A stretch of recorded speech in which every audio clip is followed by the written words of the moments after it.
आप सभी लोग का स्वागत है आज के हमारे इस वीडियो में। एक ऐसा न्यूज़ आया है जिसको देख करके आप अपना सिर पकड़ लेंगे। आप लोग कहें कि सरकार एनटीए इतना सकती है या फिर सीबीआई इतना तेज़ बन रही है जो कि यहाँ पे सरकार को बचाने के चक्कर में लगी हुई है। यहाँ पे ऐसा खबर आया है, आपको देख करके आपको हैरानी होगा कि आखिर सीबीआई सरकार एनटीए है क्या, इसको आखिर सत्ता में रखा कौन इस सरकार को, आखिर इसका कारण क्या है। यहाँ पे पता चलेगा आपको। सीबीआई जांच करी थी यूजीसी नेट एग्ज़ाम के बारे में कि मामला आया था कि यूजीसी नेट का पेपर भी लीक हुआ है, जैसा कि नीट का पेपर लीक हुआ है। और यहाँ पे तुरंत सरकार एक्शन में आ जाती है और यूजीसी नेट का एग्ज़ाम को एक दिन के बाद कैंसिल कर देती है, उसका पेपर रद्द कर देती है और कहती है कि इसका एग्ज़ाम अब दोबारा लिया जाएगा क्योंकि यूजीसी नेट पेपर लीक हो गया है। ये सरकार और एनटीए ने मिलकर के फैसला ले लिया। अब यहाँ पे खुलासा हुआ है सीबीआई के अकॉर्डिंग कि गुरुवार को उन्होंने कहा है कि जो पेपर लीक हुआ है एक स्कूली छात्र है जो यहाँ पे पेपर लीक करने के मामले में सामने आया है। लेकिन उसने क्या किया कि पेपर को क्या एडिट कर दिया और एडिट करके स्क्रीनशॉट लेकर के उसको वायरल कर दिया था, जिसको देख कर के केंद्र सरकार को लगा कि इसे पर्चा लीक मानकर परीक्षा रद्द कर दी। केंद्र सरकार एक बच्चा संस्था है जिसको लगा कि एक एडिटेड फ़ोटो है उसको ये लीक कर दिया है, अब ये लीक हो गया तो इसको परीक्षा रद्द कर देते हैं। मगर वही जो नीट यूजी पेपर लीक हुआ है उसके बारे में छात्र आंदोलन कर रहे हैं, कह रहे हैं कि परीक्षा रद्द किया जाए, तो वहाँ पे केंद्र सरकार को कुछ दिक्कत नहीं जाता है, वो परीक्षा रद्द नहीं हो रहा अभी तक। और सीबीआई को लगता है कि ये जो परीक्षा रद्द किया गया ये गलत हुआ था क्योंकि पेपर लीक हुआ ही नहीं है। सीबीआई के मुताबिक इस मामले में कोई बड़ी साजिश भी इसको नहीं लग रहा है, कोई बड़ा साजिश नहीं हुआ है क्योंकि बच्चा एक छोटा सा बच्चा है भाई, उसने पेपर लीक कर दिया एडिटेड फ़ोटो करके। पेपर लीक एक्चुअल में हुआ नहीं है, फ़ोटो एडिट करके अपना लीक कर दिया, उसको फैला दिया कि भाई पेपर लीक हो गया। अब बस उसके खिलाफ आरोप पत्र जारी किया जाएगा, उसको फिर जेल में डाला जाएगा।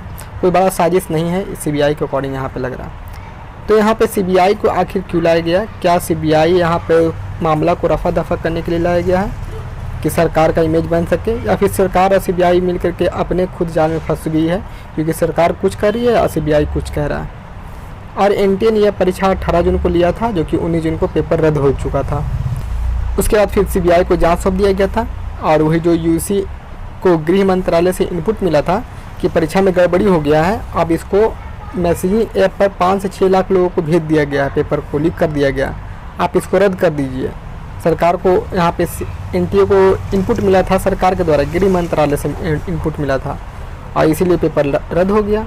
और उसके बाद फिर जांच हुआ सीबीआई का, तो पता चला कि ये तो एडिटेड स्क्रीनशॉट है जो कि एक स्टूडेंट ने कर दिया है, ऐप के जरिए उसको एडिट कर करके क्या किया कि उसको 17 जून कर दिया, तारीख बदल दिया। इस तरह का मामला आपको देखने को मिल रहा है।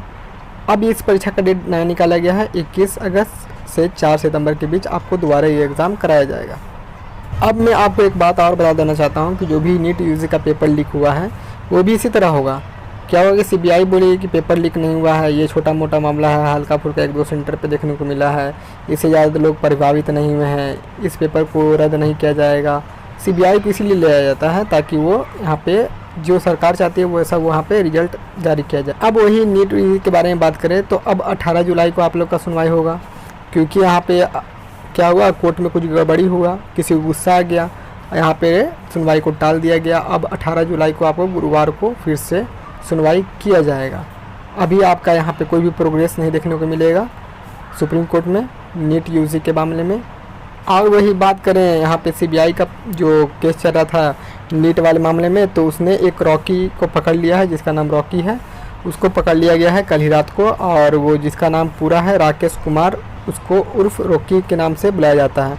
ये अपडेट है, यहाँ पे एक नया आरोपी पकड़ाया है नीट यूजी पेपर लीक के मामले में। आप लोग चाहें तो आराम से इसको बैठ करके पढ़ सकते हैं। और भी कोई अपडेट आएगा तो मैं आपको वीडियो बना के इन्फॉर्म कर दूँगा। चैनल को सब्सक्राइब कर लीजिएगा। Thank you.